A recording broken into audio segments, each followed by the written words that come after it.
Oke. Oke, jadi pertama coba dijalankan dulu nih SQL Server 2014 Management Studio.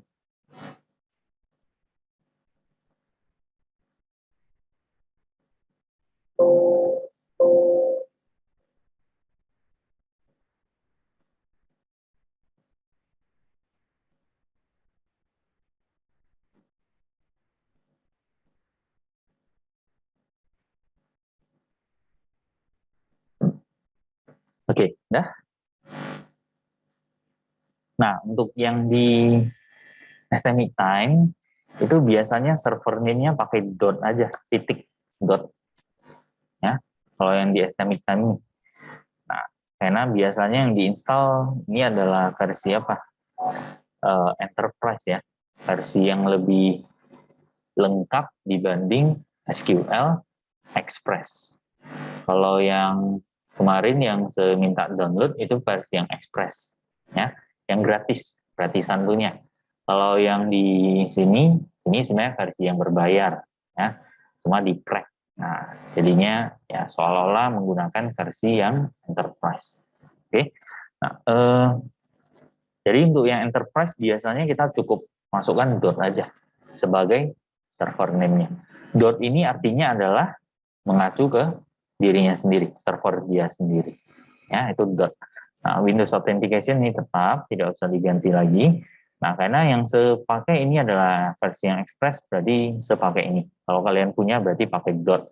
Nah, langsung aja klik di connect.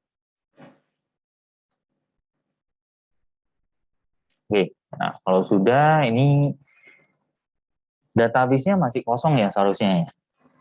Ya kan? Belum ada ya. Nah, karena udah kena deep freeze ya. Begitu kamu restart, database yang udah kamu buat itu langsung terhapus kembali. Oke. Jadi ya mau tidak mau kita buat database dulu lah. Di sini klik kanan new database. Seperti biasa sih. Di bagian database ini ya, klik kanan new database.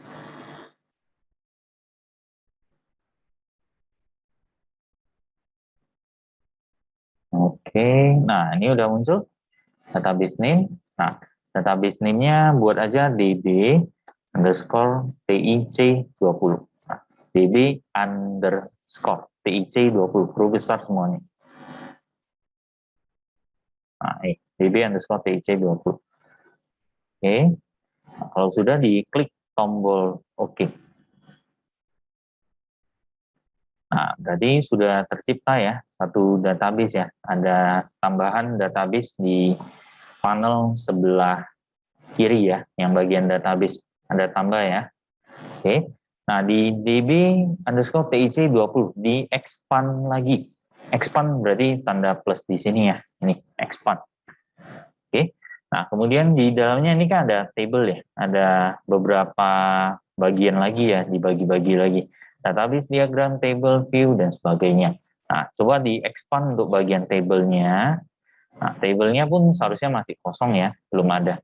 Hanya ada sistem table, itu juga sama, masih kosong juga. Di table, klik kanan, seperti ini, klik kanan, table.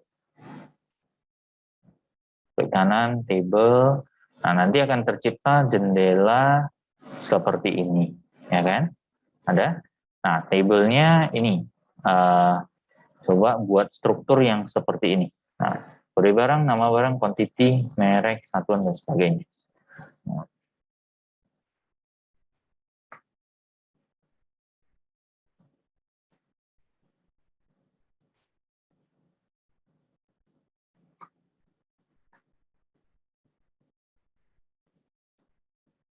oke, nah ini biar nampak.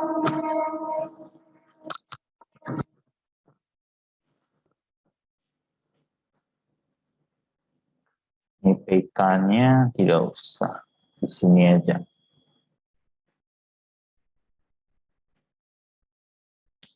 Oke, dari barang, nama barang, dan seterusnya.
Nah, yang di Zoom ada masalah, silakan bertanya.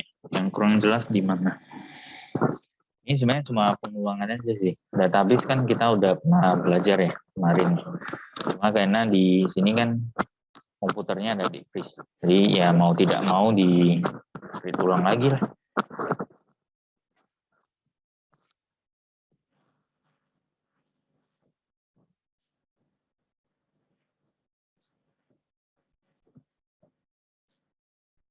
Oke, nah kalau sudah set primary key, setnya di kode barang. Oke, ini kode barang ya. Cara set primary key masih ingat? Seperti biasa ya, tinggal kamu seleksi di kolomnya, klik di sini ya, set primary key. Nah, untuk remove-nya ikonnya juga sama, remove. Nah, satu set, satu remove, sama aja. Oke, allow nulls-nya jangan lupa di set juga ya. Untuk yang allow nulls hanya di kolom merek saja. Selebihnya itu di uncheck untuk bagian allow nulls-nya.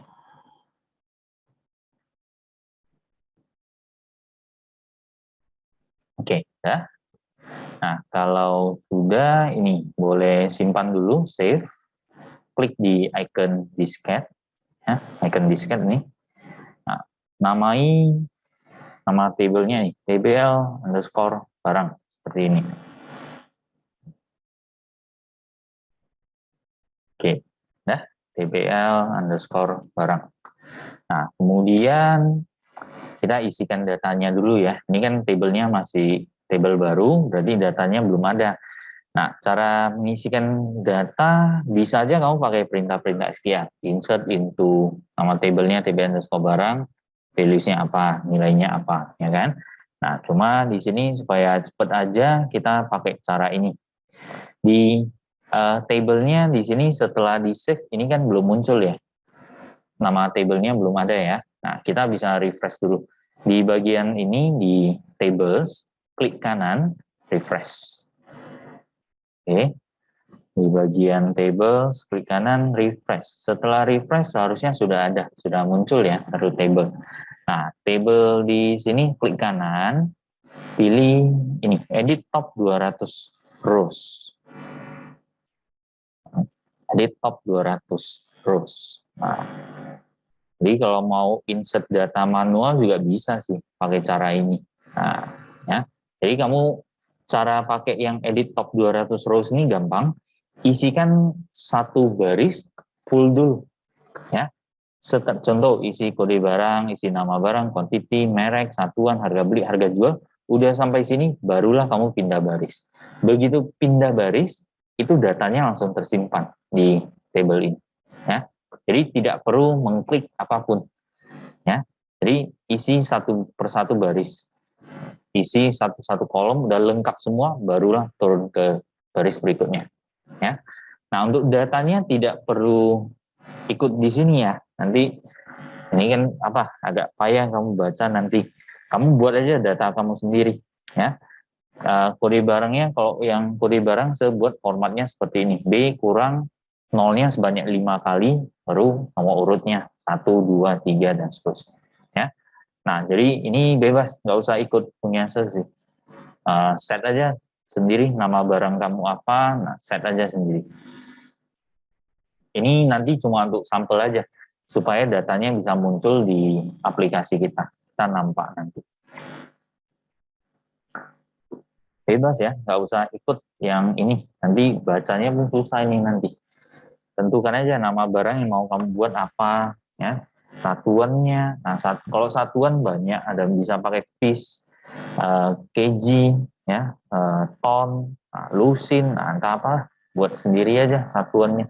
Harga beli, harga jual, nah tentukan mereknya apa, semua tentukan sendiri. Intinya untuk yang kolom kode barang, karena dia primary key berarti nggak boleh sama, itu aja. Buat aja sekitar 5 baris, nah udah cukup, nggak usah banyak kali.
Oke, bisa? Aldo? Hmm.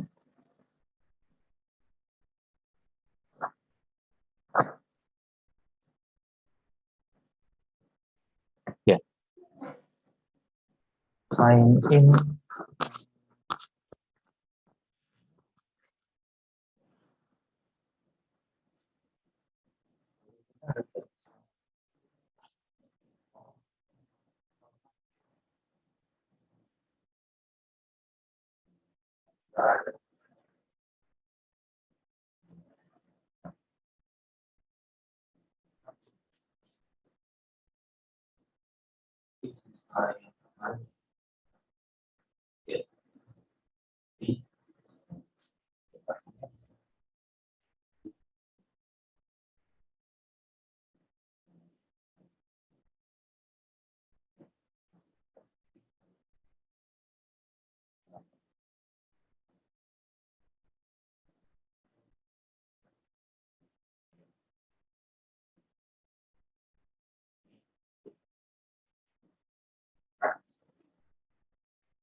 Coba cek biasanya kalau semua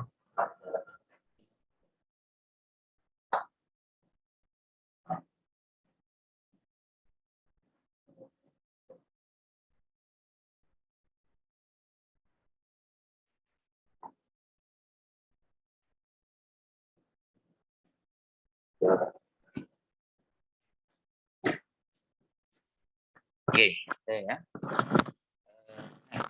Kita beralih ke Visual Studio dulu, yang schema manajemennya diminimalkan saja, tidak usah ditutup dulu. Nanti kita mungkin mau pakai lagi. Nah, ini coba jalankan Visual Studio 2015 dulu. Oke, jalankan Visual Studio 2015. Nah,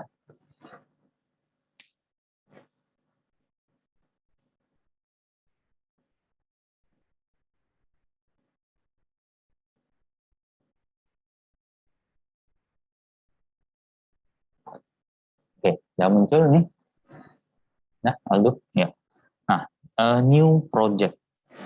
Pilih bagian new project.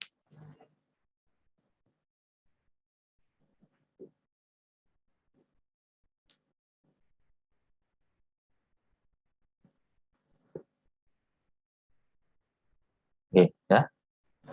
New project. Nah, biasanya mungkin ini agak lambatnya, agak lama untuk loading jenis-jenis projectnya.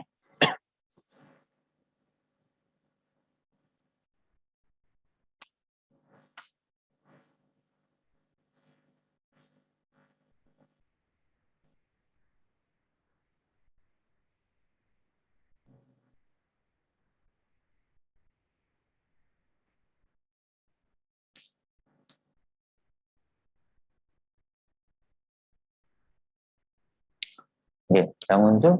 Sudah? Nah, Aldo punya? Sudah ya? Nah, untuk bagian name, ya, ini berarti ini nama project kita. Jadi nama project ya contoh bisa kita isi aplikasi ini, aplikasi ini. Nah, oke. Jadi ini kan kita mau buat untuk data masternya aja. Contoh sebuah aplikasi data master, ya. Nah, untuk location tempat penyimpanan, nah ini bisa di browse dulu, tentukan aja mau simpannya di bagian mana, ya. Nah, location tuh bebas, mau simpan di, yang penting jangan di C lah. Kalau di C kan restart langsung hilang. Nah, di drive apa aja, di drive D, ya, data D, data. Nah, ini saya simpan di TIC 20.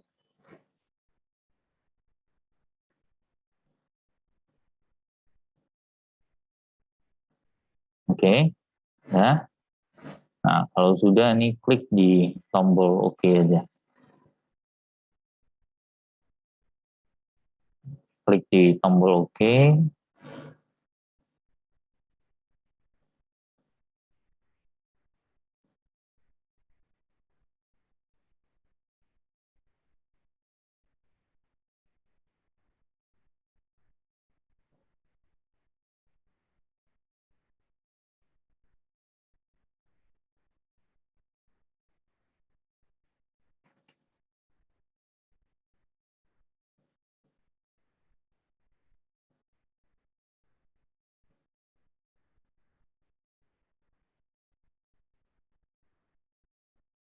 Oke, ya, sudah tercreate jendela ini.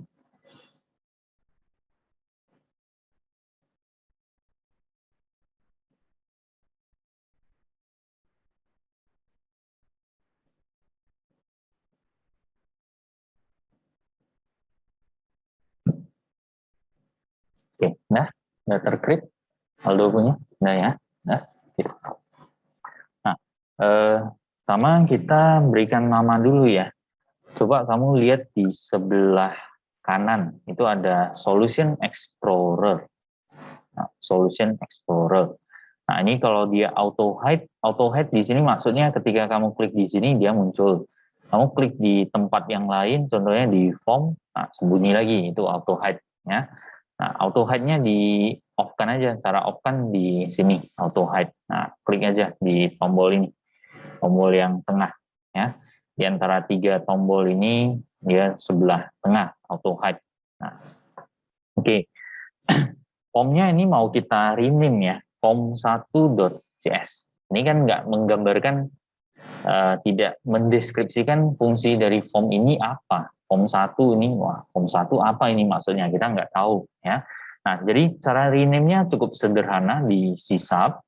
Cukup kamu klik kanan, pilih rename ya, di formnya langsung. Nah, jadi di form 1 klik kanan, rename. Oke. Nah, kita namai nama formnya seperti ini. frm min.cs. .cs-nya tetap wajib ya. CS itu ada form yang untuk ekstensi yang C#. frm min.cs. Oke, jangan enter dulu ya. Namanya aja dulu, enternya nanti. Nah, di frm_min.cs masih tetap sama ya. Nah, tekan tombol enter.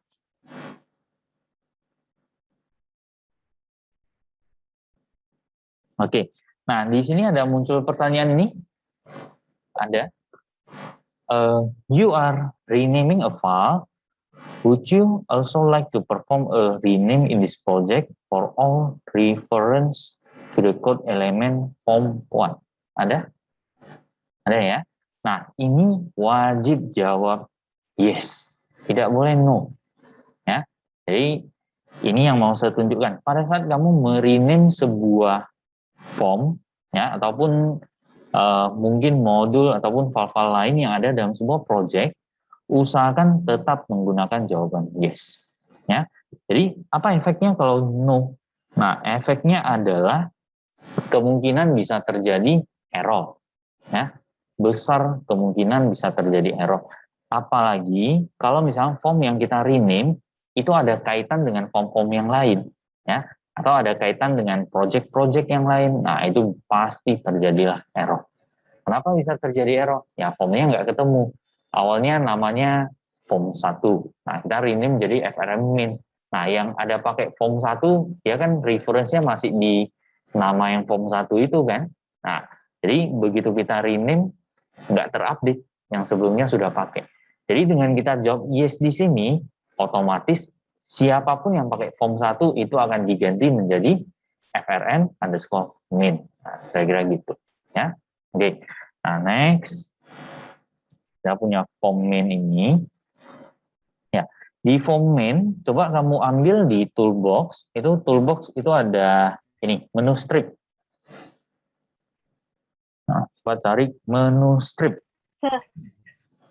Iya, oke. Nah, kenapa? Punyawa error, Sir. Punyamu error. Errornya apa? Yes, Sir. To prevent possible data loss before loading the designer.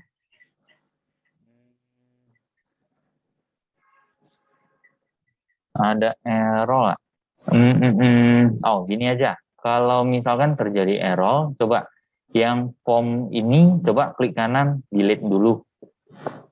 Delete. Oke. Dihapus saja. Ya.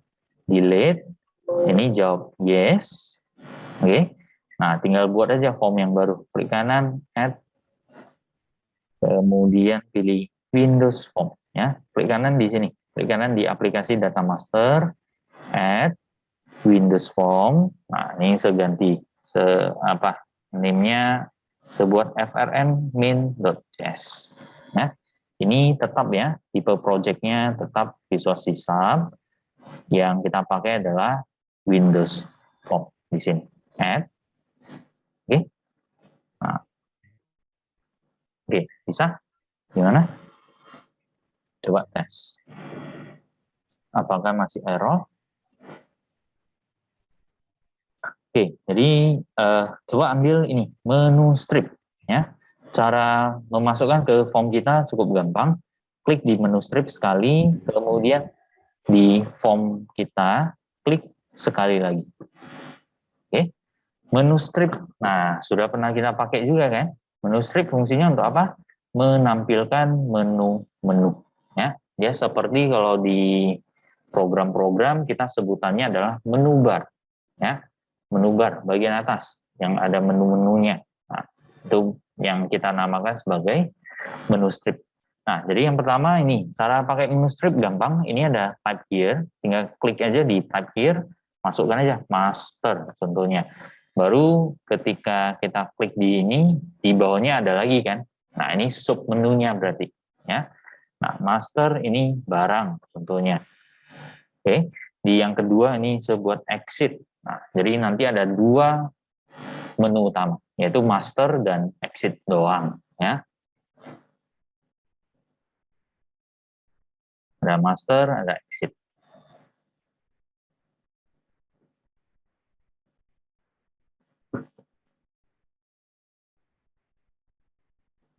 Oke, nah.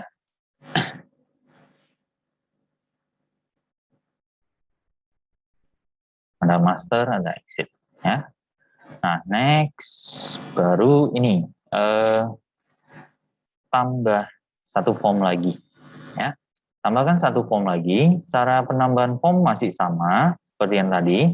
Di Solution Explorer, aplikasi Data Master, klik kanan Add Windows Form. Oke, klik kanan Add Windows Form. Ya. Nah, ini udah muncul. Oke. Nah, Windows Form ya. Pilihannya di Windows Form.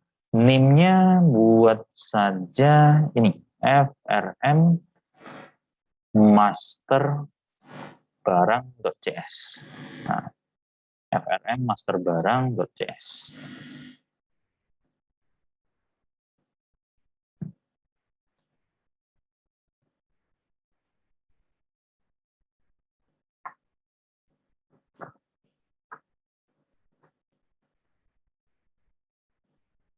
Oke, ya. Nah, save ya. Add atau klik di sini, add, tombol add.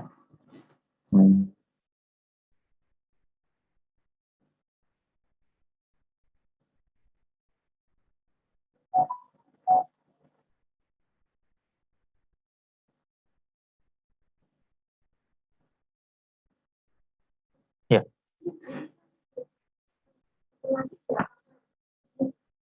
Yang tadi yang diinstal apa? SQL Express 64. Nah, tadi udah berhasil. Nah, satu lagi yang manajemen. Nah, caranya sama seperti tadi. Nah.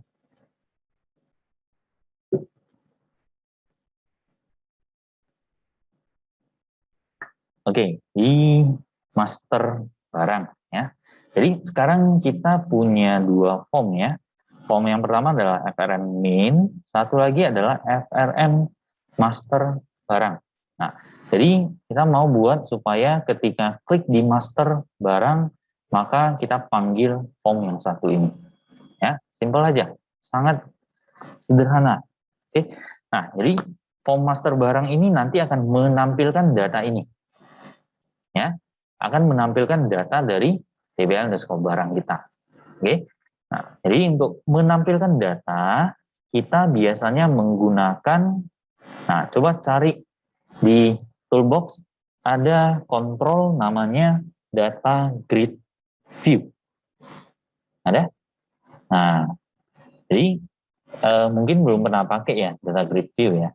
Nah, data grid view ini fungsinya untuk menampilkan data dalam bentuk tabel. Nah, bayangkan aja satu tabel. Nah, kalau mau tampil data dalam bentuk seperti tabel, berarti pakai ini, data grid view, itu aja. Ya. Nah, cara pakainya juga sama, cukup cara memasukkannya ke form kita gampang, sama seperti tadi waktu memasukkan menu strip. Ya. Jadi sama persis, nah, tinggal kamu ambil aja, nah, masukkan aja langsung ke form.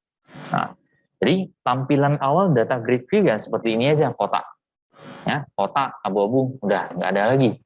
Nah, ini kenapa? Karena datanya belum kita supply, kita belum berikan data ke si data grid view ini. Nah, jadi supaya datanya muncul ya kita harus sediakan datanya untuk diberikan ke data grid view kita. Oke. Nah, jadi ini biarkan dulu, ini kosong memang seperti ini. Nah, ini data grid view-nya bisa kita resize kan?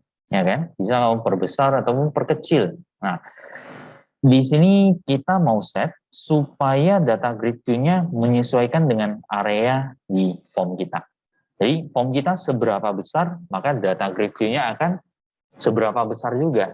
Ya. Nah, caranya kamu bisa klik sekali dulu di data grid view ini. Oke. Kemudian di sini ada satu tombol panah kecil ya. Nah, ada tombol tanda panah seperti ini. Oke, klik di tanda panah. Kemudian pilih atau klik di text doc in parent container. Ada? Nah, di tanda panah, oke, doc in parent container. Nah, apa efeknya setelah di doc? Efeknya apa?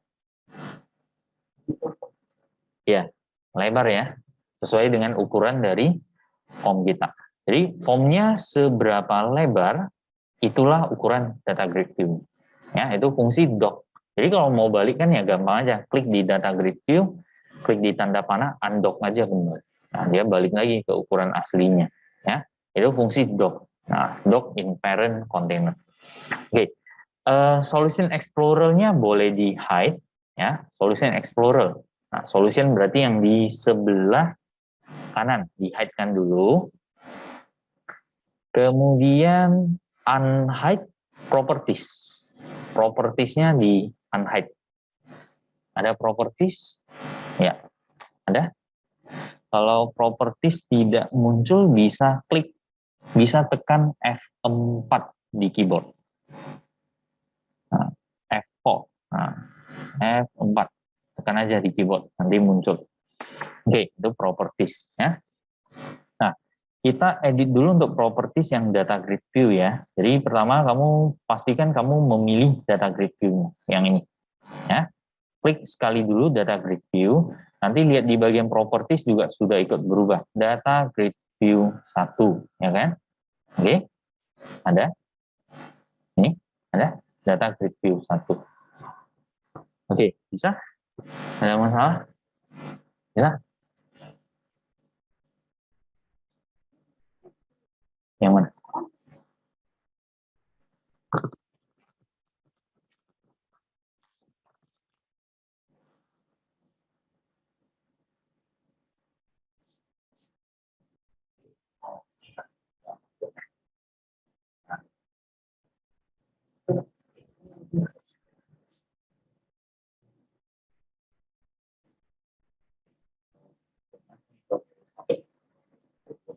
Ini. Nah, jadi apapun yang mau kamu edit, ya harus diklik dulu. Ya. Mau edit di data grid view, klik dulu. Mau edit di form, ya klik dulu. Kalau form berarti yang di sini. Nah, yang di atasnya itu FLN master barang. Kalau klik di sini, ini kenanya ya di data grid view. Ya. Oke, di data grid view, coba cari properties name. Nah, ini. Ya, di bagian kategori desain. Di bagian kategori desain itu ada name-nya. Ada. Oke. Nah, berikan nama. Fungsi pemberian name untuk apa? Pemberian name untuk apa? Apa fungsi kita set nama dari kontrol lah, katakanlah kontrol yang ada di toolbox. Nah, tentunya gunanya untuk di bagian coding nanti. Ya, kalau misalkan katakan kita punya text box, text box-nya ada 100.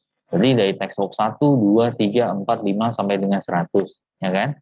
Nah, kalau kita nggak memberikan nama, di coding kita pasti kesusahan, ya. contoh text box nama tadi apa ya, text box berapa ya, 1, 2, 3, 4, nggak tahu ya. Nah, jadi kalau nggak memberikan nama, susahnya nanti di suatu kita melakukan coding. Oke, jadi wajib apapun agar memudahkan pencarian, ya itu salah satunya ya. Jadi memudahkan, lebih simpelnya untuk memudahkan suatu kita melakukan proses coding ya. Kalaupun kita nggak butuh coding, ya sebenarnya oke saja tidak kita namai. Tapi ya namanya juga Visual Studio, mana mungkin kita nggak coding. Untuk apa kita cuma buat tampilan tapi nggak buat codingnya, nggak mungkin ya. Nah, oke. Jadi di data grid view ya, di properties, nah set name-nya ini name-nya di set jadi DGV master barang ya. DGV master barang.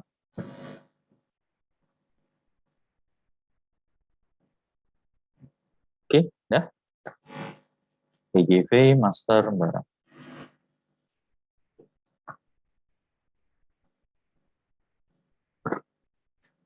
Oke, next.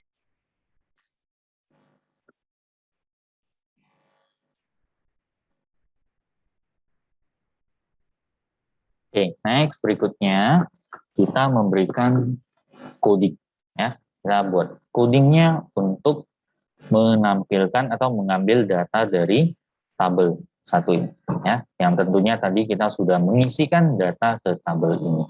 Oke. Nah, jadi pertama coba nih.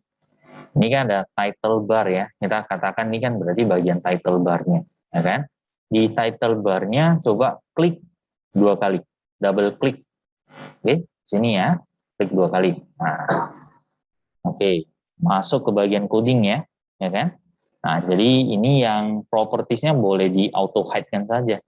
Auto hide ya, seperti tadi. Nah, auto hide kan saja. Nah, oke, ini coding yang standar ya, yang bawaan dari sisap. Belum kita tambahkan apapun ya, seperti ini codingnya. Oke.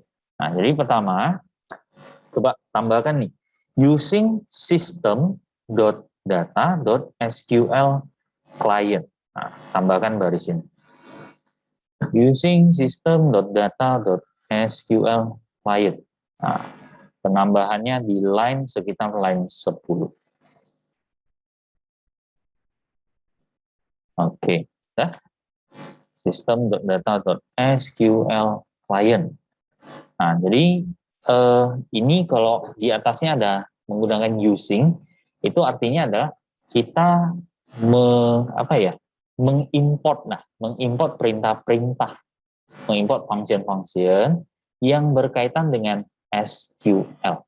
Jadi yang nanti ada kaitannya dengan perintah-perintah untuk database, ya, tentu untuk melakukan koneksi, melakukan insert data, mengambil data dan sebagainya, ya.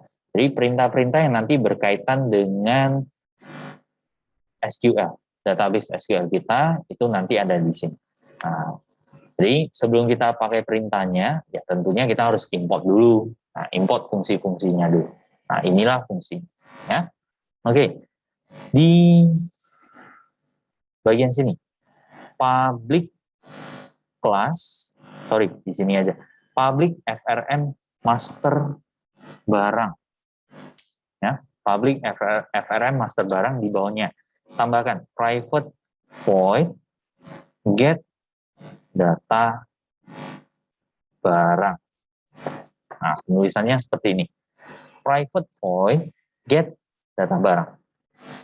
Nah, di sini pernah saya jelaskan ya, perbedaan antara void dengan satu lagi ada yang namanya function, ya.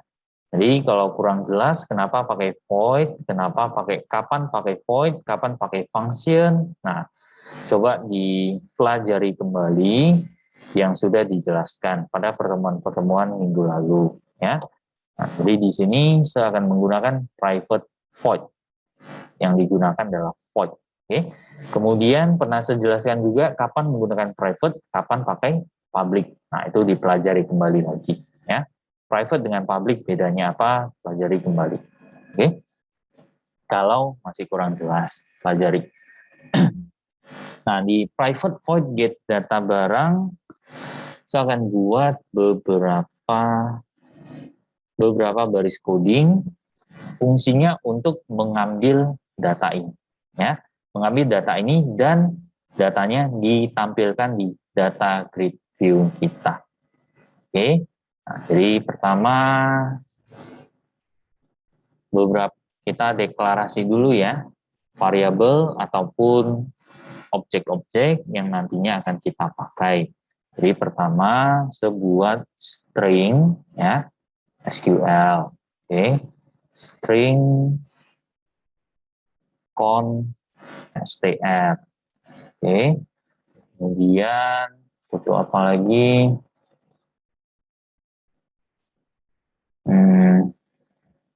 SQL connection con SQL data adapter DA con sudah, DA sudah, data table DT.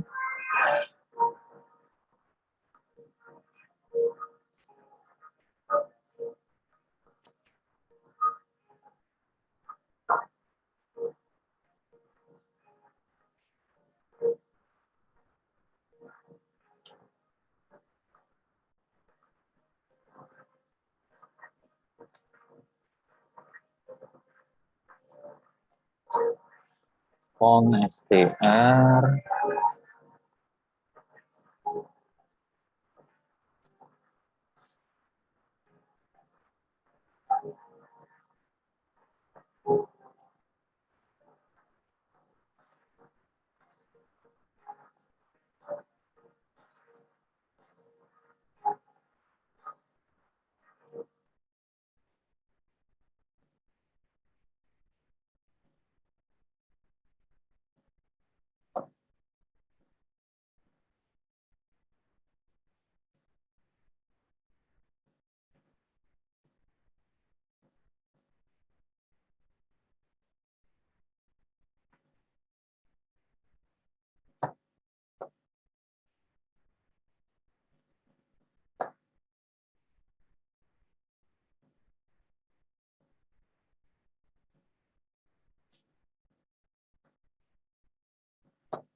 Nah, setiap baris perintah diakhiri dengan tanda titik koma, ya. Mana tahu tadi ada termis, nah coba cek kembali titik komanya.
Oke, dah, dah, oke, ya.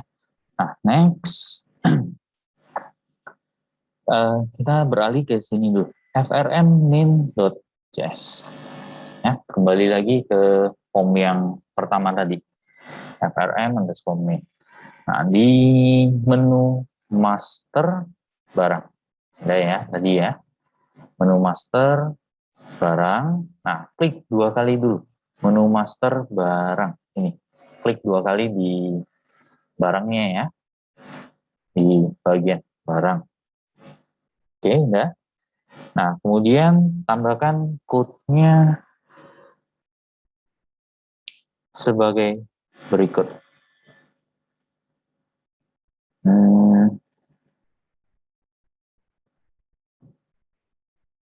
FRM master barang.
Ya,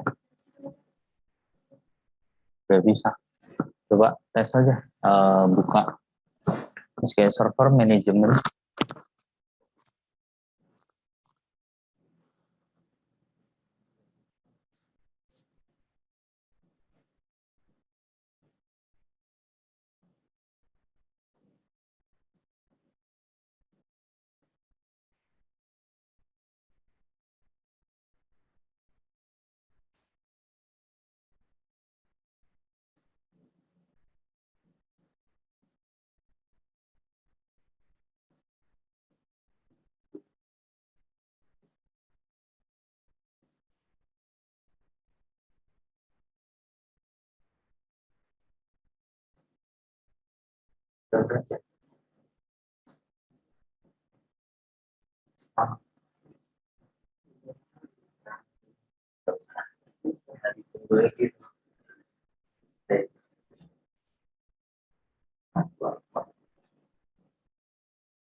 Oke, nah,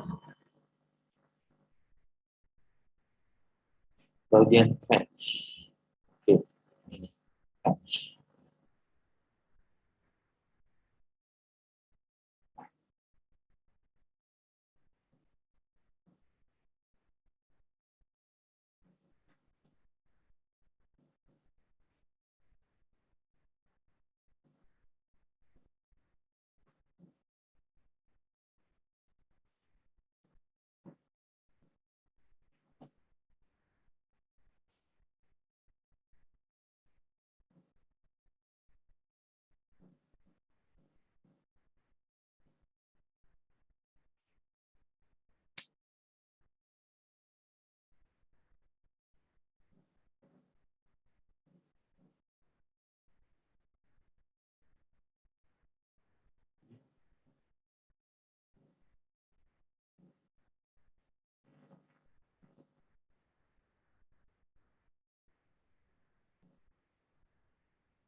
Oke, nah coba diperhatikan start. Seperti start. Oh, tunggu, sorry, ada yang kelupaan. Coba balik kembali ke FRM min kembali, ya, kembali ke FRM min. Nah di FRM min ini kan ada properties ya, propertiesnya dimunculkan kembali. Nah, auto hide-nya di klik kembali, ya, auto hide. Nah, kemudian klik satu kali di form kita, di form ini, di FRM min kamu klik sekali di area yang kosong, ya, jangan di menu scriptnya, di area kosong, atau boleh klik sekali di title bar-nya juga sama, ya, untuk menseleksi formnya. Oke, nah kemudian cari properties ya, di properties cari saja Windows State, Windows State ada, ya, ada Windows State ada. Nah, oke, ganti ke maximize, oke. Kemudian cari lagi is MDI container, ya.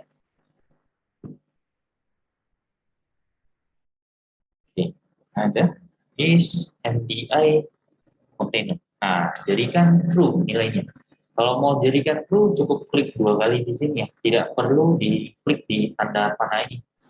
Klik aja 2 kali di sini langsung. Nah, is MDI container. Oke, apa efeknya setelah jadikan true? Areanya menjadi abu-abu seperti ini, ya kan? Nah, is MDI container itu maksudnya adalah form ini bertindak sebagai form induk. Kita apa? Bahasa gampangnya si emaknya ini, ya. Form 1 ini si emaknya. Jadi yang si anaknya siapa? Si master barang yang tadi. Nah, atau parent lah ya.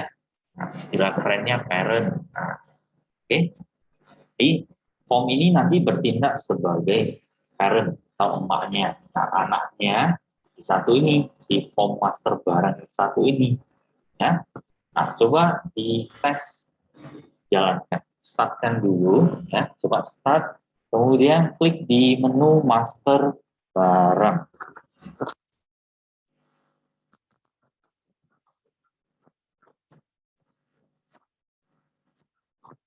Oke, apa dapat apa? Dapat error kah atau muncul datanya? Error. Nah, errornya apa?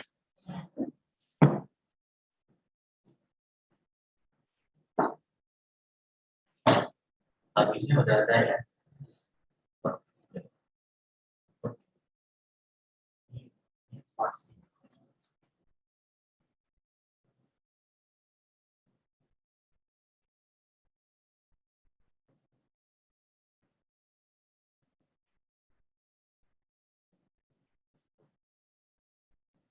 Oh, oh,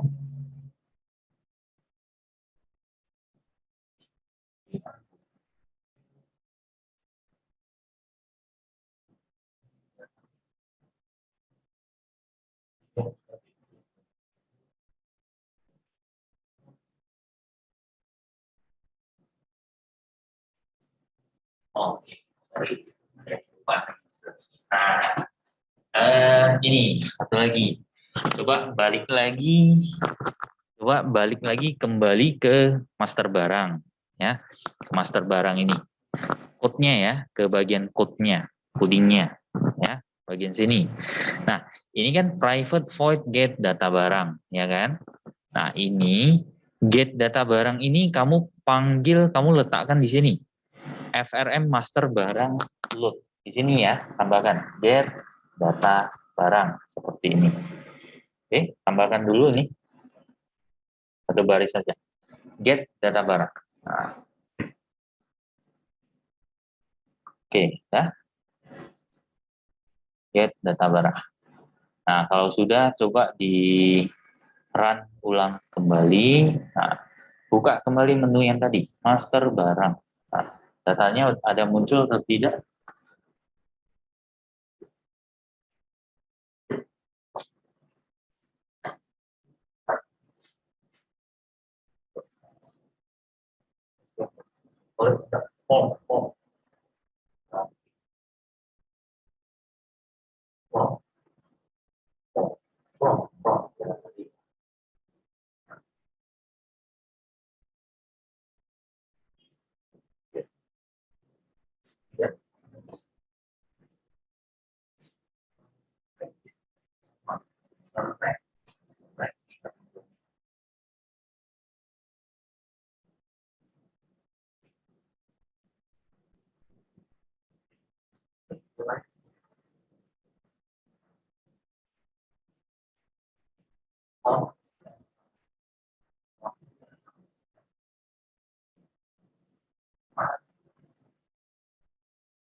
Nah, ini belum ada kan? Belum kan? Nah, tambahkan dulu catch exception X.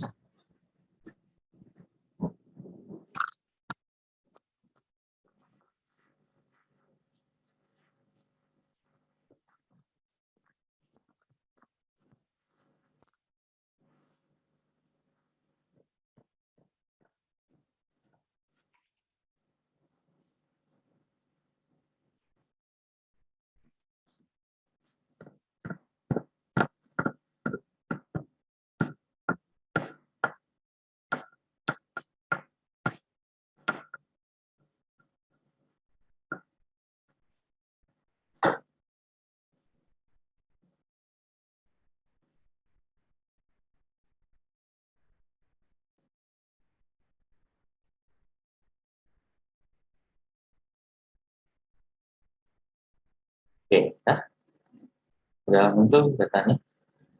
Coba di run ulang aja.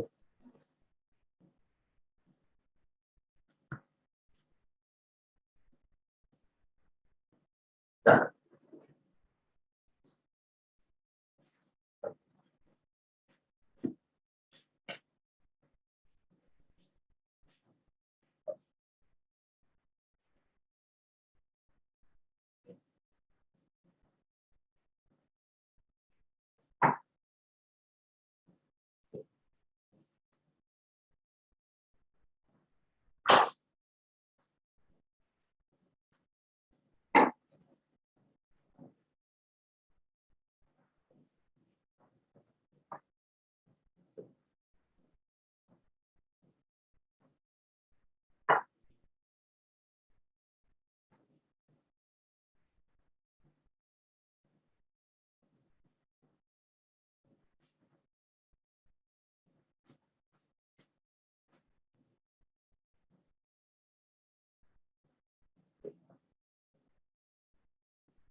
Oke, prosesnya kira-kira gini ya.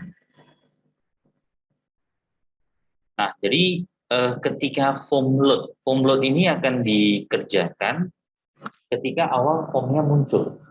Nah, ketika awal formnya kita tampil form, lebih tepatnya sebelum formnya tampil, maka dia akan panggil ini, get data barang. Nah, get data barang ini apa? Get data barang ini adalah sebuah void. Jadi dia panggil ini. Oke. Nah, jadi proses untuk mengambil data dari sebuah table, nah, kira-kira code-nya seperti ini. Ya. Prosesnya berarti intinya kita perlu koneksi dulu. Kita perlu melakukan koneksi ke SQL Server kita. Nah, cara melakukan koneksi gimana? Nah, seperti yang kemarin masih sama. Kita butuh variabel, contohnya ini di sini sebagai SQL connection con. Oke. Kemudian satu lagi untuk connection stringnya sebagai variabel con str. Ya. Jadi ada dua variabel yang digunakan untuk koneksi ke SQL Server kita. Oke.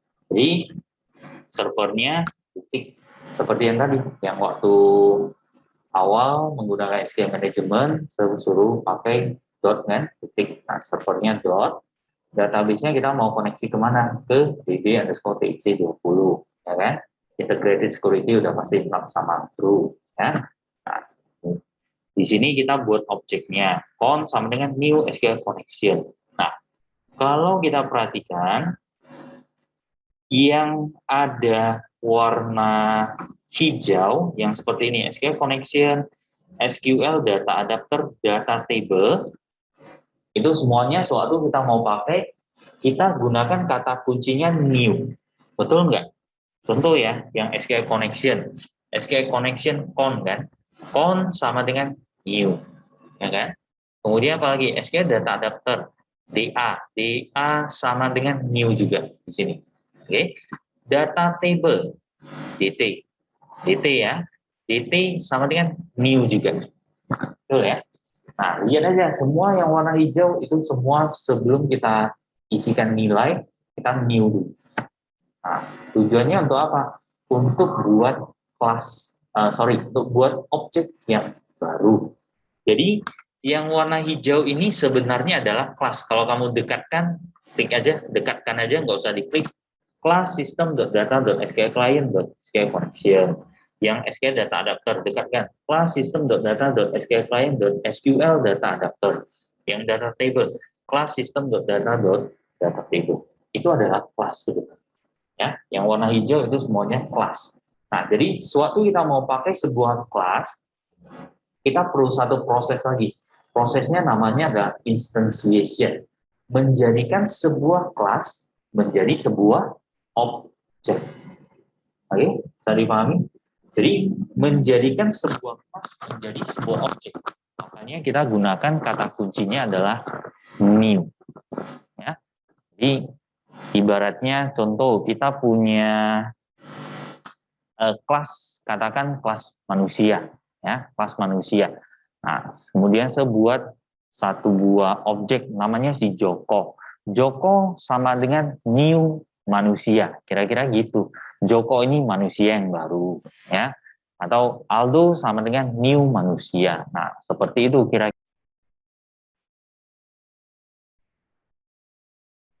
Oke, bisa dipahami dulu sampai sini, ya. Nah, jadi ingat aja kalau mau buat objek gampang, sebutkan ini namanya dulu. Ya, ini bebas ya. Ini kan saya buat sendiri. Con, DA, DT. Kamu nanti mau buat namanya apa ya terserah kamu. Ini kan cuma sekedar penamaan aja. Con, DA, DT. Con ini berarti connection, DA berarti data adapter, DT berarti data table. Disingkat aja sih. Ya. Oke. Kemudian lihat aja yang con ini ya. Contoh yang con. Kita mau jadikan sebagai sebuah objek. Cara jadikan objek gimana? Sebutkan nama objeknya yaitu con. Oke, ikuti dengan tanda sama dengan. Oke, kemudian new. Oke, nah setelah itu nama kelasnya adalah SQL connection. Itu caranya ya. Jadi con sama dengan new SQL connection. Atau kalau yang DA berarti DA sama dengan new SQL data adapter. Kalau yang DT berarti DT sama dengan new data table. Kira-kira seperti itu. Ya. Nah, kemudian setelah kita new, biasanya ada parameternya. Ya, parameter itu maksudnya adalah inputnya. Nah, ketika kita buat sebuah objek baru, kita biasanya ada yang punya parameter, ada yang tidak memerlukan parameter. Nah, yang memerlukan parameter di sini contohnya adalah SQL connection dan SQL data adapter. Ya. Nah, SQL connection parameternya apa? Parameternya adalah connection string-nya. Oke, karena ini SQL connection berarti kamu harus beritahukan dia dong. Kamu mau koneksinya ke server apa? Mau koneksinya ke database apa? Ya kan? Kalau kamu cuma suruh dia connect aja, connect kemana? Nggak tahu. Ya kan? Nah, jadi makanya dia butuh inputannya. Inputannya di sini adalah constr-nya. Constr isinya apa? Isinya servernya apa? Servernya dot tadi. Database-nya apa? Database-nya db_tc20 tadi, ya kan? Nah, itu fungsinya parameter, ya. Kita mau koneksi kemana? Ke server apa? Beritahukan dia. Oke. Nah, setelah kita buat objeknya, ya, ini sudah terbuat, sudah tercipta objeknya. Berikutnya adalah buka koneksi. Oke. Con.open. Nah, itu fungsinya. Membuka koneksi. Sama seperti waktu kamu jaga SQL Management Studio, udah kamu isi server name, ya kan? Isi bagian-bagian yang lain, kamu tekan connect, ya kan? Nah, itulah fungsi con.open. Koneksi ke SQL server kita. Ya, con.open. Oke. Nah, kemudian kita kan mau ambil data ini kan? Data yang satu ini. Nah, cara ambilnya, code-nya ya kira-kira seperti ini. Oke, cuma butuh ini aja. Nah, jadi data yang kita butuhkan sebenarnya objek data table-nya ini di sini. DT, data table. Data table itu kamu ibaratnya sebagai sebuah tabel. Nah, data table itu adalah sebuah tabel biasa. Ya, jadi ada kolomnya, ada baris-baris datanya. Nah, seperti biasa data table.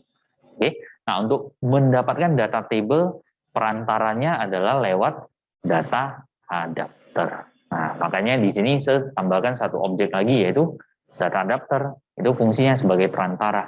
Ya. Jadi, perintah SQL-nya kan berarti select bintang from table barang. Kan gitu aja. Ya kan? Perintah SQL masih ingat ya? Select bintang from table barang. Nah, udah kita select, ini kan perintah SQL-nya. Nah, hasilnya kan kita tampung dulu sementara di data adapter. Baru nanti dari data adapter kita lanjutkan, kita isikan ke data table kita. Nah, data table kita sudah ada isi, next-nya gampang aja. Tinggal set ini, DGV master barang. DGV master barang ini siapa? Ya si ini, ya data grid view kita ini. Ya. Nah, jadi data grid view DGV master barang, data source. Data source kalau kita artikan berarti artinya apa? Sumber datanya kan? Nah, sumber datanya adalah dari DT. DT tadi kan kita udah isi kan, dari SQL data adapter, kita isikan data ke DT. Nah, baru next-nya tinggal set aja. Set DGV master barang, data source-nya adalah DT-nya. Selesai. Ya. Nah, jangan lupa ini di sini kita udah open koneksi. Ya. Koneksi ke SQL Server dalam keadaan terkoneksi. Oke? Dalam keadaan terkoneksi. Setelah mengambil data di sini, kita udah ambil data kan? Udah kita ambil data, selesai ambil data langsung close. Jadi yang terhubung tadi langsung tup hilang. Nah, jadi seolah-olah udah selesai. Nah, jadi pada saat mau ambil data lagi, koneksi lagi. Baru setelah dapat data langsung close lagi. Itu sistemnya. Ya. Jadi jangan dibiarkan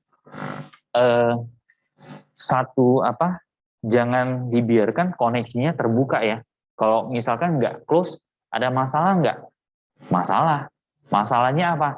Ketika kalau yang Express Edition ini punya jumlah limit untuk melakukan koneksi adalah 32 connection. Kamu bayangkan, cuma sekitar itu aja 32 connection. Ya. Kalau bayangkan kalau koneksinya udah kamu open, nggak kamu tutup. Kemudian kamu buka lagi koneksi yang lain. Buka. pasti suatu saat tercapai limitnya 32 connection. Nah, melebihi 32 connection hasilnya apa? Tidak bisa connect lagi. Nah, ini gitu ya. Jadi begitu open connection, ambil data, cut. Itu proses. Paham? Bisa dipahami? Ya. Nah, jadi begitu dapat data, pertama kan open dulu, open koneksi. Nah, udah dapat data, langsung putuskan koneksi. Jangan dibiarkan dalam status open.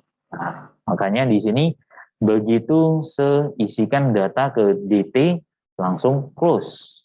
Nah, jadi kenapa kok close-nya bukan di bawah sini? Kenapa kok close-nya nggak diletakkan di sini aja ya kan? Nah, karena di sini posisinya udah dapat data ya udah langsung putus aja. Nah, jangan tunggu lagi.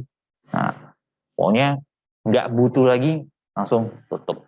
Itu kunci ya. Jadi kadang ada programmer yang mungkin kesalahan di coding, udah ambil data tapi koneksinya dibiarkan terbuka. Nah, itu jangan ya. Oke. Nah, kuncinya seperti itu. Nah, sampai sini ada yang mau ditanyakan? Ada? Nggak ada? Ya, setutup.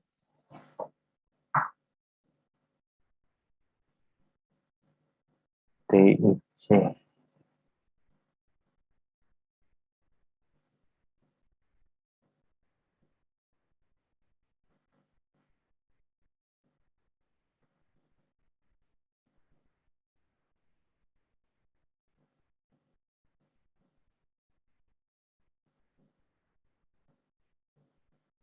Pertemuan ke-6 ya. Minggu depan berarti kelas ya. Pertemuan terakhir sebelum UTS. Ya. Udah boleh mulai dipelajari lah materi-materi yang sudah diberikan.